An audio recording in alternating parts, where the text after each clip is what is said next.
आज class 12 biology का वंशागति के आणविक आधार चैप्टर से एक टॉपिक है आनुवांशिक पदार्थ की खोज एवं डीएनए एक आनुवांशिक पदार्थ का ये तीसरा पार्ट का वीडियो है। ठीक है, इस तीसरे पार्ट वीडियो में आज आप इसमें सीखेंगे आरएनए के बारे में। आरएनए की संरचना इसमें सीखेंगे।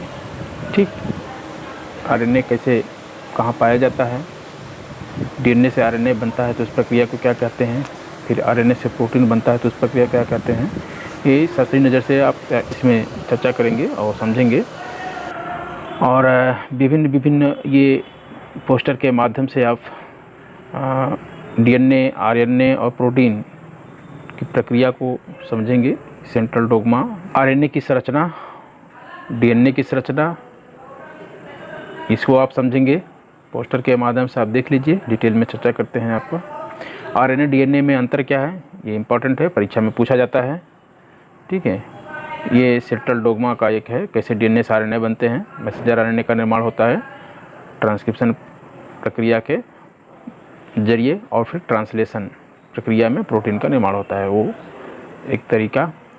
कुछ इम्पॉर्टेंट फैक्ट्स, टर्म्स जैसे रेप्लिकेशन, ट्रांसक्रिप्शन और ट्रांसलेशन के बारे में इस पोस्टर में बताया गया है। Central dogma of molecular genetics, इसका ट्रिक सीखेंगे आप। डीएनए रेप्लिकेशन, ट्रांसक्रिप्शन और ट्रांसलेशन वही चीज़ है सेंट्रल डोग्मा। मॉलिक्यूलर बायोलॉजी से संबंधित जो सेंट्रल डोग्मा होता है, इसके बारे में आप समझेंगे, इम्पॉर्टेंट है ये। Role of RNA in translation क्या है, ट्रांसलेशन प्रक्रिया में आरएनए का क्या योगदान होता है, इसको आप समझेंगे इसमें। और आरएनए का फंक्शन, आरएनए के कार्य क्या हैं, इसको समझ पाएंगे। ट्रांसफ़र आरएनए की संरचना क्या है, मैसेंजर आरएनए की संरचना क्या है, कैसे बनते हैं, निर्माण होता है। ठीक है, आरएनए कितने प्रकार के होते हैं, उसको आप यहाँ पे समझेंगे। आरएनए की संरचना क्या है, इस चीज़ को समझेंगे। और 3 आरएनए के बारे में जानेंगे। ठीक है, ये आरएनए का ट्राइबोन्यूक्लियोटाइड एसिड का पूरा पोस्टर फिगर। तो चलिए शुरू करते हैं। पहले थ्योरी समझ लेते हैं इसका, और उसके बाद आपको पोस्टर के माध्यम से हर एक चीज़ विधिवत बताते हैं। वीडियो पे लास्ट तक लगे रहिए, काफ़ी इम्पॉर्टेंट वीडियो है जो आपके परीक्षा बोर्ड के एग्ज़ाम्स के लिए खास प्रश्न इससे आते हैं। तो सबसे पहले हम आरएनए की संरचना। ठीक, आरएनए की संरचना, स्ट्रक्चर ऑफ आरएनए, कैसे इसकी संरचना, इसका निर्माण होता है। आप जानते हैं कि पिछले वीडियो में आपने देखा डीएनए का रेप्लिकेशन, प्रतिकृतियन जिसे हिंदी में कहते हैं, यानी डीएनए से डीएनए का निर्माण, डीएनए से डीएनए फॉर्मेशन को, उसके निर्माण को रेप्लिकेशन कहते हैं। यानी एक डीएनए से, एक पैतृक डीएनए से 2 डीएनए का निर्माण होता है। पैतृक डीएनए से 2 डीएनए के निर्माण होने की प्रक्रिया को रेप्लिकेशन या प्रतिकृतियन, प्रतिलिपिकरण कहते हैं। अब आरएनए अणुओं का संगठन क्या होता है। जितने भी न्यूक्लिक एसिड है, सब में जो बेस होता है, नाइट्रोजन बेस, शुगर, ठीक, और फास्फोरिक एसिड, ये 3 मुख्य होते हैं। तो आरएनए अणुओं का संगठन देखिए। आरएनए के अणु भी डीएनए के अणुओं की भांति 4 प्रकार के न्यूक्लियोटाइड, एकलक अर्थात मोनोमर अणुओं की भांति पॉलीन्यूक्लियोटाइड अणुओं अर्थात बहुलकों के रूप में होते हैं। इन न्यूक्लियोटाइड अणुओं को राइबोन्यूक्लियोटाइड्स कहते हैं। आरएनए अणुओं में इनकी संख्या सामान्यतः 70 से 12,000 तक ही होती है। डीएनए अणुओं के डीऑक्सीराइबोन्यूक्लियोटाइड एकलकों की भांति बहुलकीकरण में राइबोन्यूक्लियोटाइड मोनोमर भी 5' to 3' दिशा में फास्फोडाइस्टर बंधों द्वारा एक दूसरे के पीछे जुड़ते हैं। ये 4 प्रकार के राइबोन्यूक्लियोटाइड अणु होते हैं। ठीक है, CMP, UMP, AMP और GMP। ठीक है, जिसको फुल में पूरा नाम कहते हैं साइटिडिलिक अम्ल, यूरिडिलिक अम्ल और एडेनिलिक अम्ल तथा ग्वानिलिक अम्ल। जो एक के नाइट्रोजन बेस हैं, उन्हीं के नाम पर ये न्यूक्लियोटाइड, राइबोन्यूक्लियोटाइड अणु कहे जाते हैं, नाम से बोले जाते हैं। पॉलीन्यूक्लियोटाइड श्रृंखलाओं में जुड़ने से पहले ये भी डीएनए के डीऑक्सीराइबोन्यूक्लियोटाइड की भांति 2 अतिरिक्त फास्फेट अणुओं से जुड़कर अपने अपने राइबोन्यूक्लियोटाइड्स के ट्राइफास्फेट, ठीक है, बन जाते हैं। इस प्रकार ये प्रमुख 4 प्रकार के होते हैं, cytidine triphosphate, uridine triphosphate, adenosine triphosphate और गुआनोसिन ट्राइफॉस्फेट।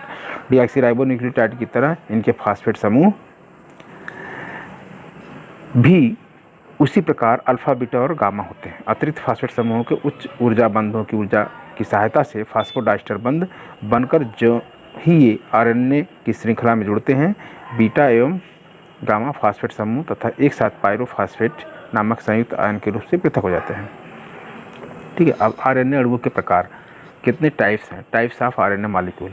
प्रत्येक कोशिका जो सेल होती है, प्रत्येक कोशिका में प्रोटीन संश्लेषण के संचालन हेतु आरएनए के 3 प्रकार के अणु होते हैं। एक होता है राइबोसोमल आरएनए, जिसे स्मॉल आरएनए लिखा जाता है, स्मॉल आर, फिर ribosomal RNA, rRNA, messenger RNA जिसे संदेशवाहक आरएनए कहते हैं, और तीसरा होता है स्थानांतरण या ट्रांसफर आरएनए। ठीक। तो राइबोसोमल आरएनए, मैसेंजर आरएनए और ट्रांसफर आरएनए, ये 3 प्रकार के आरएनए होते हैं। अब पहले के बारे में पढ़ते हैं, राइबोसोमल आरएनए या इसको राइबोसोमी आरएनए के नाम से भी जाना जाता है। ये राइबोसोमल आरएनए, ये आरएनए के ऐसे अणु होते हैं जो सभी कोशिकाओं में पाए जाने वाले राइबोसोम्स नामक कोशिकांग की रचना तथा कार्यकी में भाग लेते हैं। ठीक। कैसे होते हैं ये? राइबोसोम जो कोशिकांग होता है उसकी रचना में और कार्यकी में ये भाग लेते हैं। कौन आरएनए लेते हैं? Ribosomal RNA.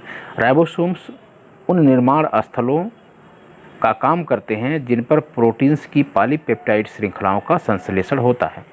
इसीलिए कोशिकाओं में इन्हीं कोशिकांगों की संख्या सबसे अधिक होती है। प्रत्येक प्रोकैरियोटिक कोशिकाओं में इनकी संख्या लगभग 15,000 से 75,000 और प्रत्येक यूकैरियोटिक कोशिकाओं में लाखों में होती है। प्रत्येक राइबोसोम का लगभग 65% भाग राइबोसोमल आरएनए के अणुओं का और शेष 35% भाग प्रोटीन अणुओं का होता है। देखा ना? तो जो राइबोसोम का बनता है उसका 65% भाग जो होता है राइबोसोमल आरएनए होता है, बाकी 35% भाग प्रोटीन अणु होते हैं। इसीलिए कोशिका के पूरे आरएनए में से लगभग 80 से 90% राइबोसोमल आरएनए होता है। ठीक। कोशिका में सबसे ज़्यादा आरएनए कौन होता है? राइबोसोमल आरएनए होता है, वो भी 80 से 90%। प्रोकैरियोटिक कोशिकाओं में तथा सभी यूकैरियोटिक कोशिकाओं के प्रत्येक माइटोकॉन्ड्रिया तथा पादप कोशिकाओं के प्रत्येक प्लास्टिड में उपस्थित प्रत्येक राइबोसोम में विभिन्न प्रोटीन्स के 55, परंतु राइबोसोमी आरएनए के केवल 3 अणु होते हैं, जिन्हें 5S, 16S तथा 23S, 23S। ये स्वेडबर्ग यूनिट होता है, इनकी इकाई होता है। तो इसको 5S, 16S और 13S के संकेत नाम दिए गए हैं। राइबोसोमल आरएनए के अणुओं के ये नाम इनके द्रुत अपकेंद्रीकरण अवसादन गुणांक, जिसे अल्ट्रा सेंट्रीफ्यूगल सेडिमेंटेशन कोफिशिएंट अर्थात अवसादन के दरों पर रखे गए, इन्हें एस मानक एस वैल्यू या स्वेडबर्ग के मात्रक कहते हैं, स्वेडबर्ग यूनिट कहते हैं। यूकैरियोटिक कोशिकाओं के साइटोसोल में उपस्थित प्रत्येक राइबोसोम में 82 प्रोटीन्स के तथा 4 राइबोसोमल आरएनए के अणु होते हैं। कौन कौन? 5S जिसमें 120 न्यूक्लियोटाइड होता है, 5.8S, फिर 18S, 18S तथा 28S। ठीक। सभी राइबोसोमल आरएनए अणुओं की लगभग एक ही पैटर्न प्रतिबिंब आकृति होती है। इसमें मूल पॉलीन्यूक्लियोटाइड श्रृंखला को प्राथमिक संरचना कहते हैं, प्राइमरी स्ट्रक्चर कहते हैं। श्रृंखला के वलनों और लूपों के बनने से अणु की द्वितीयक, सेकेंडरी एवं तृतीयक, टर्सरी स्तरों की रचना बन जाती है। फिर राइबोसोमी में प्रोटीन अणुओं से मिलकर ये अणु राइबोन्यूक्लियो कॉम्प्लेक्स बनाते हैं, जिसमें और अधिक वलन के कारण इनकी चतुर्थक संरचना क्वाटर्नरी स्ट्रक्चर बन जाती है। ठीक। ये देख रहे हैं, ये फिगर जो है ये राइबोसोमल आरएनए के स्मॉल यूनिट के है फिगर जो दिख रहा है। दूसरा है मैसेंजर आरएनए, जिसे हिंदी में कहते हैं संदेशवाहक आरएनए। ये आरएनए के वे क्रियात्मक अणु होते हैं जिनमें प्रोटीन संश्लेषण की संकेत सूचनाएं डीएनए के जीन से लिप्यंतरण ट्रांसक्रिप्शन द्वारा स्थानांतरित यानी कि ट्रांसफ़र होती है। इनका निर्माण भी डीएनए से होता है, यानी डीएनए से जब आरएनए का निर्माण होता है तो उसे मैसेंजर आरएनए कहते हैं, और इस प्रक्रिया को बोलते हैं ट्रांसक्रिप्शन। यानी कि ट्रांसक्रिप्शन प्रक्रिया में डीएनए टू मैसेंजर आरएनए का निर्माण, यानी डीएनए से मैसेंजर आरएनए का निर्माण को ट्रांसक्रिप्शन कहते हैं। आपने रेप्लिकेशन में देखा कि डीएनए से डीएनए का निर्माण होता है, डीएनए से एक डीएनए से दो डीएनए का निर्माण होता है, रेप्लिकेशन कहलाता है। जब डीएनए से आरएनए का निर्माण होता है तो मैसेंजर आरएनए बनता है, यानी डीएनए से मैसेंजर आरएनए के निर्माण को ट्रांसक्रिप्शन कहते हैं, लिप्यंतरण। ठीक है। फिर संदेश वाहक आरएनए अणु साइटोसोल यानी कि साइटोप्लाज्म में जाकर राइबोसोम पर जीन्स के अनुरूप प्रोटीन अणुओं की पॉलीपेप्टाइड श्रृंखलाओं के संश्लेषण के लिए सांचा टेम्पलेट्स का काम करते हैं। अर्थात डीएनए न्यूक्लियोटाइड संकेत सूचनाओं का प्रोटीन अणुओं की अमीनो अम्ल सूचना में अनुवाद ट्रांसलेशन करते हैं, या दूसरे शब्दों में डीएनए की संकेत सूचनाओं के अनुसार अणुओं के विकास से संबंधित प्रोटीन्स के संश्लेषण का संचालन करते हैं। इन्हें संदेशवाहक आरएनए या मैसेंजर आरएनए का नाम जो वैज्ञानिक दिए थे उनका नाम है फ्रांसिस जैकब तथा जैक्यूस मोनोड, यानी कि इसको शार्ट में हम लोग कहते हैं Jacob and Monod. Jacob and Monod इतना भी याद रखेंगे तो भी सही रहेगा। कौन कौन है ये? जैकब, देखो ये मैसेंजर आरएनए का नाम जैकब एंड मोनोड ने दिया था। ठीक। अब मैसेंजर आरएनए के अणु लंबे धागे नुमा होते हैं। केंद्रक से साइटोसोल यानी कि साइटोप्लाज्म में, ये केंद्रक में ही बनता है। क्यों केंद्रक बनता है? क्योंकि डीएनए जो होता है केंद्रक में होता है, वहीं पर ये ट्रांसक्रिप्शन प्रक्रिया होती है। और जब मैसेंजर आरएनए बन जाता है तो केंद्रक के पोर से, न्यूक्लियर पोर होता है, उसे निकलकर साइटोप्लाज्म में आ जाता है। वहाँ पर जाकर के मैसेंजर आरएनए अणु राइबोसोम से जुड़ जाता है, क्योंकि साइटोप्लाज्म में राइबोसोम्स होते हैं, वहाँ पर ये राइबोसोम से जुड़ जाता है और जुड़ करके ऐसे साझे टेम्पलेट का काम करता है जिन पर साइटोसोल से अमीनो अम्ल के अणु आकर अमीनो अम्लों आते हैं। मतलब कौन लाता है? वो ट्रांसफर आरएनए चुन चुन करके अमीनो अम्लों को लाता है मैसेंजर आरएनए पर, और फिर प्रोटीन की धीरे धीरे पेप्टाइड पॉलीपेप्टाइड श्रृंखला बन जाती है। तो अम्लों के अणु आकर के डीएनए की संकेत सूचना के अनुसार एक दूसरे के पीछे जुड़ कर प्रोटीन अणु की पॉलीपेप्टाइड श्रृंखला बनाते हैं। प्रोकैरियोटिक कोशिकाओं, विशेषकर जो प्रोकैरियोटिक जीवाणु होते हैं, में एक ही संदेशवाहक आरएनए अणु में प्रायः एक से अधिक पॉलीपेप्टाइड श्रृंखलाओं का पॉलीमराइजेशन बहुलकीकरण की सूचना होती है। अतः संदेशवाहक आरएनए यानी मैसेंजर आरएनए अणु को पॉलीसिस्टोनिक कहते हैं। पॉलीसिस्टोनिक जब बहुलकीकरण हो जाता है। इनके विपरीत जो यूकैरियोटिक कोशिकाएं हैं उनमें प्रत्येक मैसेंजर आरएनए अणु में केवल एक ही पॉलीपेप्टाइड श्रृंखला के बहुलकीकरण की सूचना होती है। एक ही पॉलीपेप्टाइड श्रृंखला के बहुलकीकरण की सूचना होती है। इन्हें इसलिए मोनोसिस्टोनिक कहते हैं। तो जो यूकैरियोटिक कोशिकाओं का मैसेंजर आरएनए होता है वो मोनोसिस्टोनिक होता है, क्योंकि उसमें एक ही पॉलीपेप्टाइड श्रृंखला के बहुलकीकरण की सूचना होती है। एक ही श्रृंखला बनेगी और जुड़ती जाएगी पॉलीपेप्टाइड। लेकिन प्रोकैरियोटिक में जो होता है मैसेंजर आरएनए वह कई पॉलीपेप्टाइड, कई श्रृंखलाओं को वो निर्माण करता है, इसलिए उसको पॉलीसिस्टोनिक कहते हैं। ठीक। सिस्टर्न शब्द का प्रयोग एक जीन ले किया जाता है। सिस्टर्न का मतलब होता है यूनिट ऑफ फंक्शन, कार्य की इकाई सिस्टर्न। पॉलीपेप्टाइड्स के बहुलकीकरण के बाद संदेशवाहक आरएनए जो है वो अणुओं का शीघ्र ही अपघटन हो जाता है, वो विघटित हो जाता है।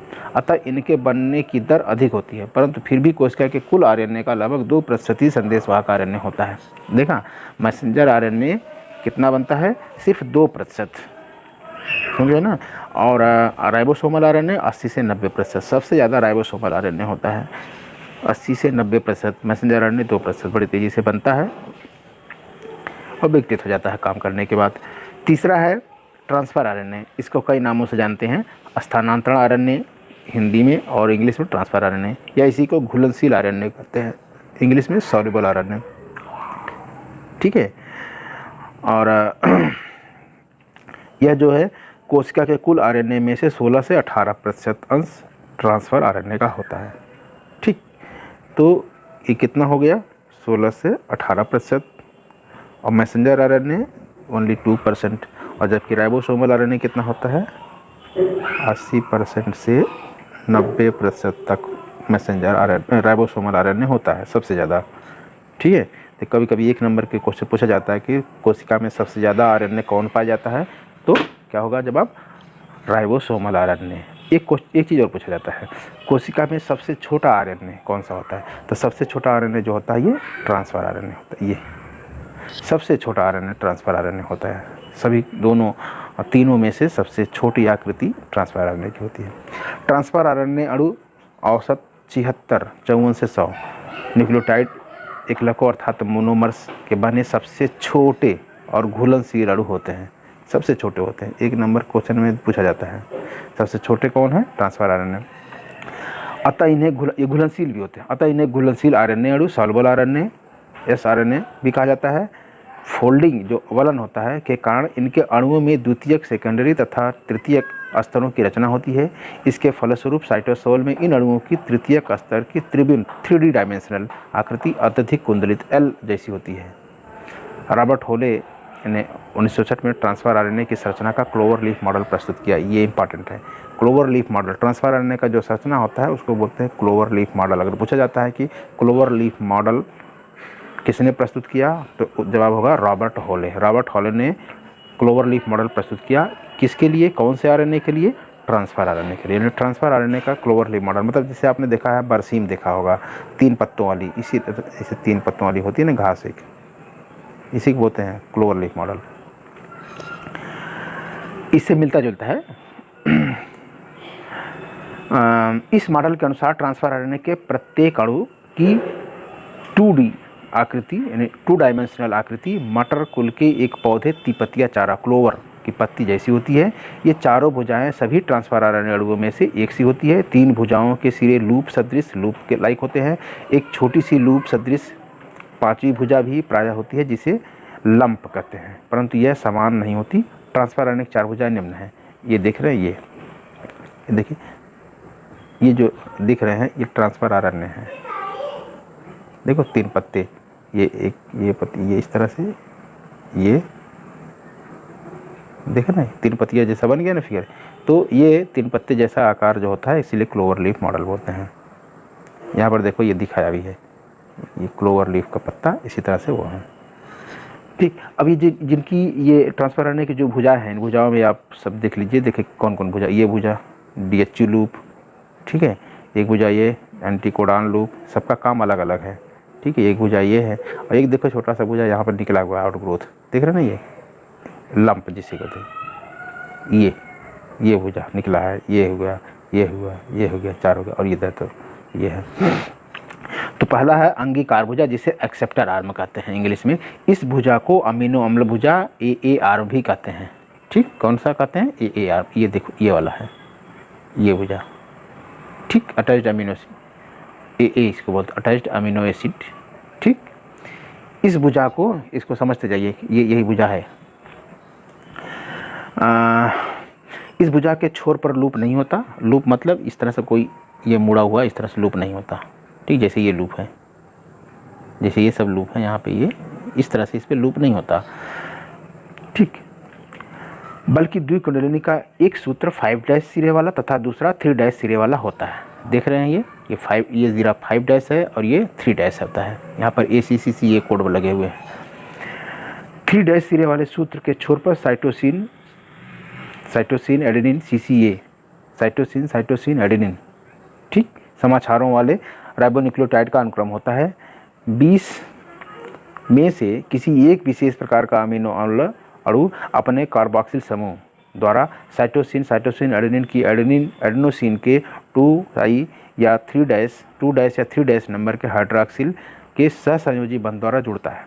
यह ATP की सहायता से बनने वाला एक उच्च ऊर्जा एस्टर बंध होता है जिसका उत्प्रेरण एक magnesium amino acyl transfer RNA synthetase नामक एंजाइम से करता है। प्रत्येक प्रकार के अमीनो अम्लों को निर्दिष्ट ट्रांसफर आरएनए से जोड़ने के लिए अलग सिंथेटेज एंजाइम होता है। अतः 20 प्रकार के अमीनो अम्लों के लिए 20 प्रकार के मिलते जुलते सिंथेटेज एंजाइम होते हैं। निर्दिष्ट अमीनो अम्लों से जुड़े ट्रांसफर आरएनए को अमीनो एसिलेटेड कहते हैं, अमीनो एसिलेटेड ट्रांसफर आरएनए कहते हैं। ठीक है, चलिए दूसरा भुजा एंटीकोडॉन भुजा देख लीजिए, ये है, देखिए ये भुजा एंटीकोडॉन भुजा है। ठीक, यही मैसेंजर आरएनए से साथ में अटैच करता है और प्रोटीन की श्रृंखला पॉलीपेप्टाइड बढ़ती चली जाती है आगे। एंटीकोडॉन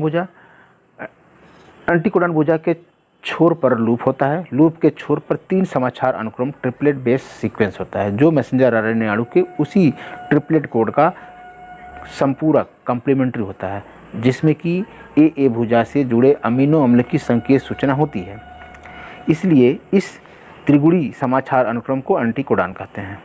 ठीक, तीसरा है DHC भुजा। DHC भुजा इसको बोलते हैं, पूरा नाम है डाईहाइड्रोयूरिडीन आर्म।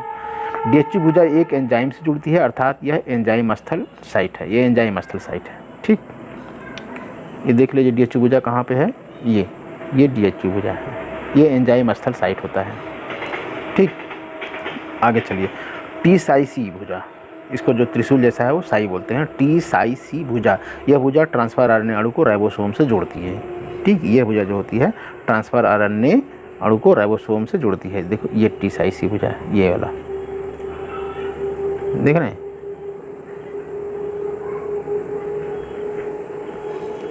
आगे चलिए। ट्रांसफर आरएनए का कार्य, अब इंपॉर्टेंट चीज़ है, इसका कार्य क्या है।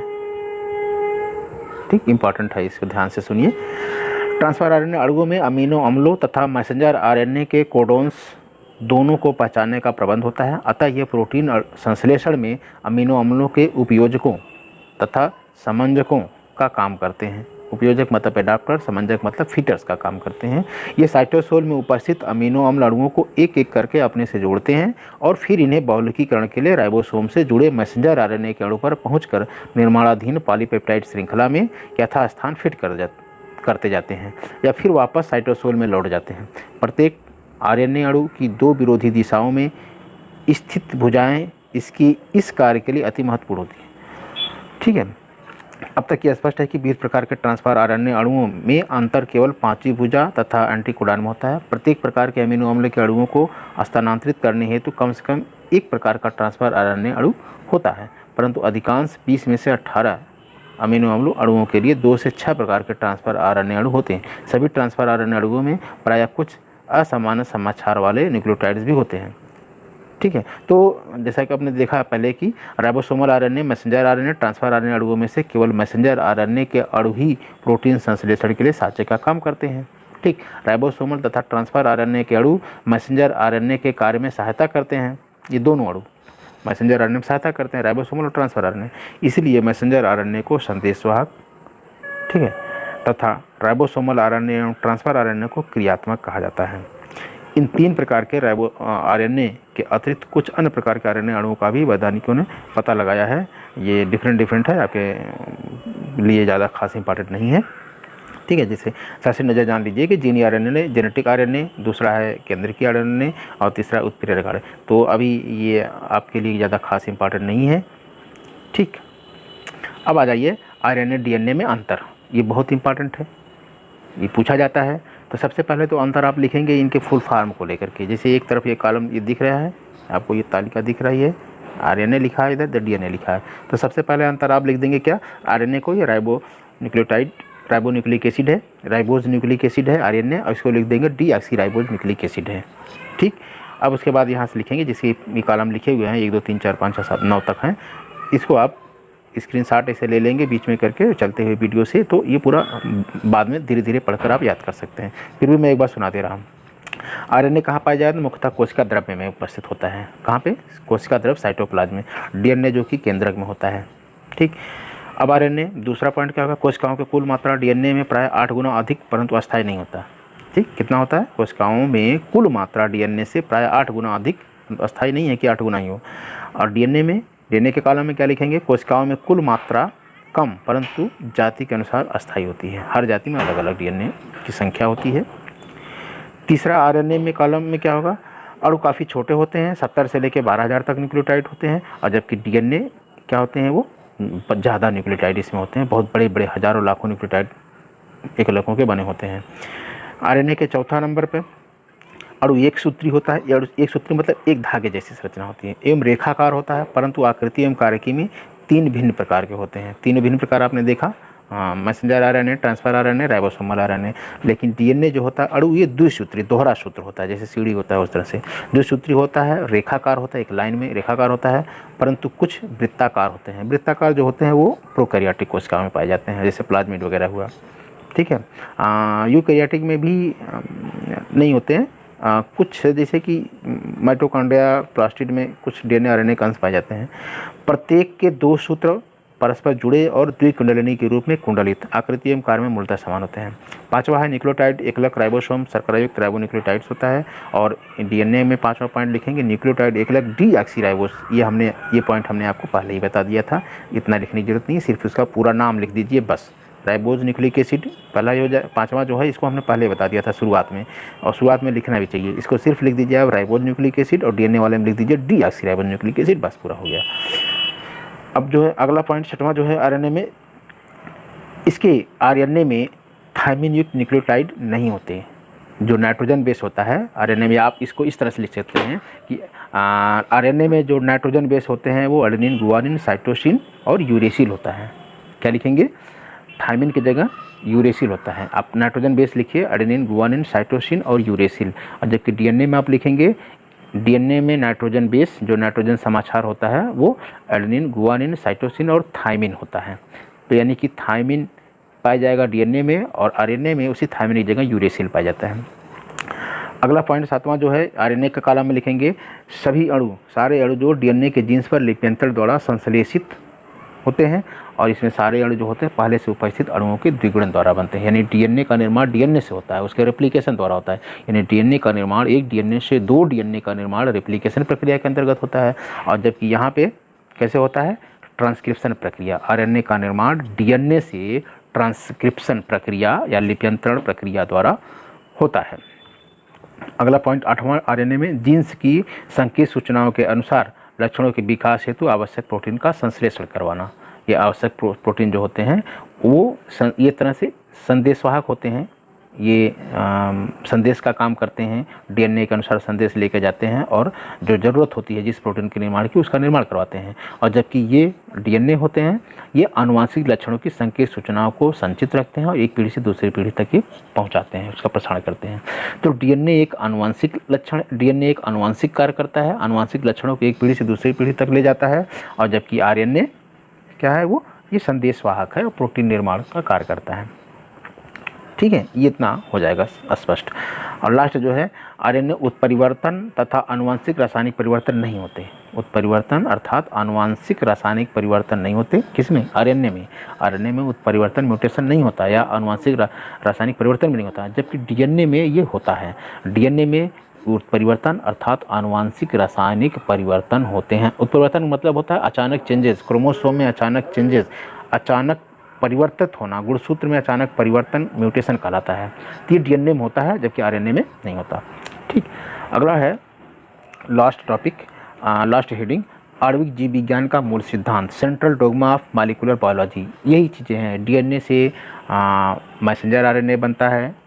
ठीक, डीएनए से पहले तो डीएनए बनेगा, डीएनए टू डीएनए बनता है तो रेप्लिकेशन प्रक्रिया, फिर डीएनए से आरएनए बन रहा है मैसेंजर आरएनए तो ट्रांसक्रिप्शन की प्रक्रिया है, और फिर से प्रोटीन का जब निर्माण होता है तो उसे ट्रांसलेशन कहते हैं। यही जो एक दिशा में संदेश गति प्रक्रिया हो रही है इसी को बोलते हैं central dogma of molecular biology. यहाँ पर देखिए ये दिखाया गया है, देख रहे हैं? इसको मैं इस तरह दिखा दूँ, ये देख रहे हैं, ये डीएनए है, ये डीएनए से आगे बढ़ा आरएनए बन गया मैसेंजर आरएनए।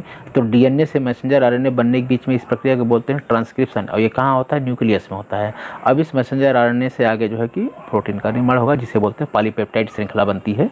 ठीक है, तो इस प्रक्रिया को बोलते हैं ट्रांसलेशन, और यह होता है साइटोप्लाज्म में, साइटोसोल में यानी कोशिका द्रव्य में। यही है सेंट्रल डोग्मा का पूरा सिद्धांत। अब इसको पढ़ लेते हैं। आनुवंशिक पदार्थ डीएनए कोशिकाओं के केंद्रक में होता है, सही बात है, इसको आप समझ लीजिए, अपने दिल और दिमाग में बैठा लीजिए कि जो डीएनए है वह केंद्रक में होता है, केंद्रक में पाया जाता है।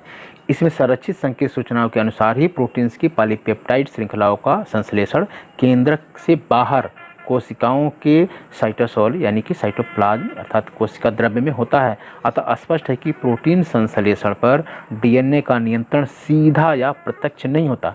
सभी कोशिकाओं में डीएनए के अतिरिक्त एक अन्य न्यूक्लिक अम्ल राइबोन्यूक्लिक अम्ल आरएनए भी पाया जाता है। आरएनए के अणु डीएनए के नियंत्रण में प्रोटीन संश्लेषण प्रक्रिया में मध्यस्थ मीडिएटर का काम करते हैं, अर्थात केंद्रक में डीएनए के से संकेत सूचनाओं की प्रतिलेखनियाँ या अनुलिपियाँ ट्रांसक्रिप्ट जो होते हैं जिसे मैसेंजर आरएनए कहते हैं, प्राप्त करके ये साइटोसोल में जाते हैं और इन सूचनाओं के अनुरूप प्रोटीन के संश्लेषण का संचालन करते हैं। अर्थात इन संकेत सूचनाओं का प्रोटीन्स में भाषांतरण अर्थात अनुवाद करके उसको पॉलीपेप्टाइड बनाते हैं। क्या संकेत आया है उसी का अनुवाद करते हैं और उस प्रकार का प्रोटीन पॉलीपेप्टाइड के रूप में बनता है। अतः आणविक जीव विज्ञान मॉलिक्यूलर बायोलॉजी का मूल सिद्धांत वास्तव में यही है। मूल सिद्धांत क्या है कि डीएनए, आरएनए और प्रोटीन्स, डीएनए से आरएनए बनता है और फिर उसी आरएनए से प्रोटीन्स द्वारा व्यक्त होता है। ठीक यही मूल सिद्धांत है। डीएनए से संदेशवाहक आरएनए, मैसेंजर आरएनए और आरएनए से प्रोटीन बनने की इस प्रक्रिया को में एक सूचना का संचार एक ओर से दूसरी ओर होता रहता है। इसे आणविक जीव विज्ञान का मूल सिद्धांत कहा जाता है। ठीक है, जब आप हेडिंग लिखेंगे आणविक जीव विज्ञान का मूल सिद्धांत तो यहाँ से सीधे लिख सकते। सिर्फ इतना इम्पॉर्टेंट है परीक्षा की दृष्टि से, ये सबसे इम्पॉर्टेंट है। इस हेडिंग में अगर पूछ लिया कि आणविक जीव विज्ञान का मूल सिद्धांत क्या है, लिखिए, तो आपको सिर्फ इतना ही लिखना है, डीएनए से संदेशवाहक आरएनए यानी मैसेंजर आरएनए और आरएनए से प्रोटीन बनने की इस क्रिया में एक सूचना का संचार एक ओर से दूसरी ओर होता रहता है, यानी एक दिशा से दूसरी दिशा को आगे बढ़ता रहता है।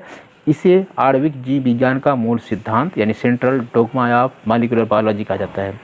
सूचना के इस एक दिशीय संचार की विचारधारा को क्रिक ने दिया था, वही क्रिक, वाटसन एंड क्रिक, जिन्होंने डीएनए का डबल हेलिक्स मॉडल दिया था, उसी में से ये क्रिक थे। उन्होंने यह विचारधारा दिया था, एक दिशीय संचार। ठीक, यहाँ फिगर के माध्यम से इसको समझ सकते हैं जो अभी आपने पढ़ा है। ये आणविक जीव विज्ञान मूल सिद्धांत रेखीय निरूपण। देखो रेप्लिकेशन में क्या होता है, ये है रेप्लिकेशन। ठीक, इस रेप्लिकेशन में डुप्लीकेशन यानी कि एक डीएनए से दो डीएनए बनता है।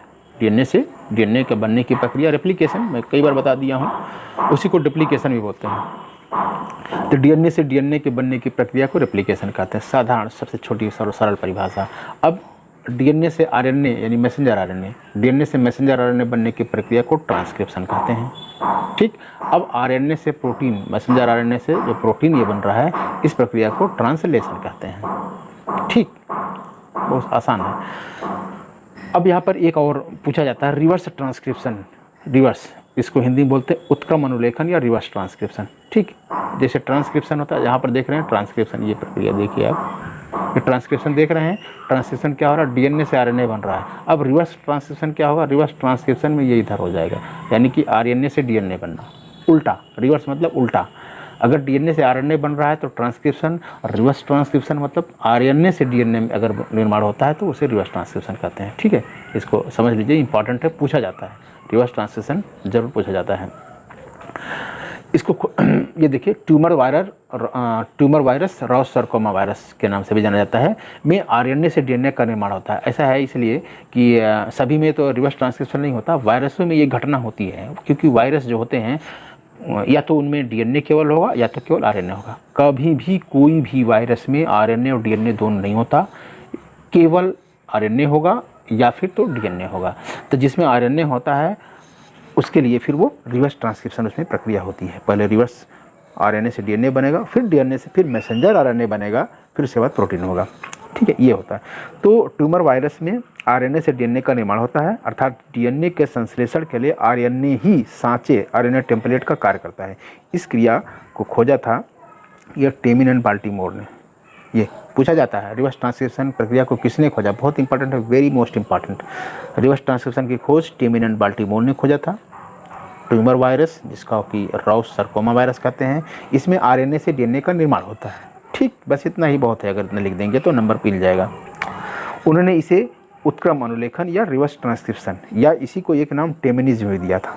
ठीक है, रिवर्स ट्रांसक्रिप्शन का दूसरा नाम टेमिनिज्म, ये वैज्ञानिक के नाम टेमिन पे पड़ गया है, क्योंकि टेमिन ने खोजा था, टेमिन और बाल्टीमोर ने, लेकिन इन्होंने क्या खोजा था, रिवर्स ट्रांसक्रिप्शन, आरएनए से डीएनए का निर्माण होना, इसीलिए इसको रिवर्स ट्रांसक्रिप्शन या टेमिनिज्म भी कहा जाता है, यानी कि उल्टा आरएनए से डीएनए का बनना। ठीक है, यह वास्तव में आरएनए निर्देशित डीएनए का संश्लेषण है। क्या ये आरएनए निर्देशित डीएनए संश्लेषण होता है, आरएनए डायरेक्टेड डीएनए संश्लेषण। ये देखो यहाँ पर दिखाया गया है, ये पूरा रिवर्स ट्रांसक्रिप्शन देख रहे हैं, ये आरएनए से ये डीएनए बन रहा है। ट्रांसक्रिप्शन आरएनए पॉलीमरेज एंजाइम है ये, और यहाँ पर reverse transcriptase RNA reverse transcription. तो जब डीएनए से आरएनए बनता है तो आरएनए पॉलीमरेज एंजाइम होता है, लेकिन जब आरएनए से डीएनए बनेगा तो रिवर्स ट्रांसक्रिप्टेज एंजाइम होता है। ठीक है, रिवर्स ट्रांसक्रिप्शन यहाँ पर देख लीजिए, रेप्लिकेशन, यह आरएनए, ठीक, आरएनए से आरएनए बनेगा तो रेप्लिकेशन। रेप्लिकेशन मतलब कि डुप्लीकेशन, उसका रिपीट करना। तो डीएनए से डीएनए बनता है तो भी रेप्लिकेशन कहलाता है, और यदि आरएनए से आरएनए बनता है तब भी रेप्लिकेशन कहलाता है। ठीक है, तो रेप्लिकेशन मतलब क्या बन रहा है, आरएनए से आरएनए बनना, रेप्लिकेशन, या डीएनए से डीएनए बनना। यहाँ पर अब जो रिवर्स ट्रांसक्रिप्शन की प्रक्रिया है, तो पहले आरएनए है, किसी वायरस में केवल आरएनए ही होगा, तो पहले रेप्लिकेशन होगा, आरएनए से आरएनए बन गया, यानी कि एक आरएनए से 2 आरएनए बन गए। ठीक, अब यहाँ पर रिवर्स ट्रांसक्रिप्शन होगा, यानी कि रिवर्स ट्रांसक्रिप्टेज एंजाइम की उपस्थिति में रिवर्स ट्रांसक्रिप्शन की प्रक्रिया, यानी कि आरएनए से डीएनए बनेगा। ठीक, यह आरएनए से डीएनए बन गया, इसको बोलते हैं रिवर्स ट्रांसक्रिप्शन। अब इसके बाद जब डीएनए बन गया, अब फिर यहाँ पे ट्रांसक्रिप्शन की प्रक्रिया होगी। ट्रांसक्रिप्शन में क्या होगा, मैसेंजर आरएनए बनेगा। ठीक, ये देख रहे हैं ना, ये मैसेंजर आरएनए बन गया। अब इस मैसेंजर आरएनए, यह मैसेंजर आरएनए जो है कि कोड लेके आया है, एक संदेश लेके आया है, किस प्रकार की प्रोटीन की ज़रूरत है उसका संदेश लेकर आता है। अब इस आरएनए के बाद अगली जो प्रक्रिया होगी वो ट्रांसलेशन होगी, और ट्रांसलेशन के बाद ये प्रोटीन बनता है पॉलीपेप्टाइड श्रृंखला के रूप में। तो पॉलीपेप्टाइड श्रृंखला जो भी होगी वो ट्रांसलेशन प्रक्रिया के बाद वो प्रोटीन कहलाती है। कुछ अपवादों को छोड़कर प्रायः पादप विषाणुओं में आरएनए ही अनुवांशिक पदार्थ होता है। जनरली कहा जाता है कि जंतु वायरस में डीएनए होता है और पादप वायरस में आरएनए होता है, लेकिन दोनों में अपवाद है। कुछ जंतु वायरस में भी आरएनए होता है, कुछ पादप वायरस में भी डीएनए होता है। तो जहाँ डीएनए का पूर्णतः अभाव होता है, इनके आरएनए में द्विगुणन, डुप्लीकेशन और ट्रांसक्रिप्शन दोनों की क्षमता होती है। बहुत चालाक होते हैं ये आरएनए, अपना रेप्लिकेशन तो करते ही हैं, लेकिन ट्रांसक्रिप्शन भी कर लेते हैं। आरएनए द्वारा ही आरएनए बनाया जाता है, तो आरएनए डायरेक्टेड आरएनए सिंथेसिस, और फिर प्रोटीन संश्लेषण भी होता है। ये अभी आपने इसको देखा ही है। ठीक है, यहाँ पर देखिए एक और फिर रेप्लिकेशन हो रहा है, आरएनए से आरएनए बन रहा है। ठीक, ट्रांसक्रिप्शन होगा, जब ट्रांसक्रिप्शन होगा तो आरएनए से फिर आरएनए बनेगा। ठीक, ट्रांसक्रिप्शन में आरएनए से आरएनए, चूँकि रेप्लिकेशन हो गया है, ट्रांसक्रिप्शन में आरएनए से आरएनए बनेगा, संदेश लेके आ गया, और फिर यहाँ पर ट्रांसलेशन की प्रक्रिया, यानी आरएनए से प्रोटीन बन गया पॉलीपेप्टाइड। ठीक है, तो ये आरएनए जो होते हैं, इनके आरएनए में डुप्लीकेशन की प्रक्रिया होती है। यहाँ पर ये प्रक्रिया यहाँ दिखाया गया है। ठीक है, डुप्लीकेशन या रेप्लिकेशन की प्रक्रिया और ट्रांसक्रिप्शन दोनों की क्षमता होती है, तो ये ट्रांसक्रिप्शन की प्रक्रिया यहाँ पर दिखाया गया है। ठीक, तो आरएनए, वायरस के आरएनए की दोनों विशेषताएँ आपने देख लिया, और ये इस तरह से आपका चैप्टर समाप्त होता है। और इसके जो आपको होमवर्क एक है कि आरएनए और डीएनए में अंतर। ठीक है, आरएनए डीएनए में अंतर लिखिए, आरएनए कितने प्रकार के होते हैं, सभी तीनों प्रकार के नाम और उनका संक्षिप्त टिप्पणी लिखिए, रेप्लिकेशन की परिभाषा लिखिए, ट्रांसक्रिप्शन की परिभाषा लिखिए, और ट्रांसलेशन की परिभाषा लिखिए। रिवर्स ट्रांसक्रिप्शन क्या है, इसको किसने खोजा, तथा टेमेनिज्म किसे कहते हैं, ये सब आज के इस टॉपिक का होमवर्क है, जिसको आप लोग करके अवश्य दीजिएगा।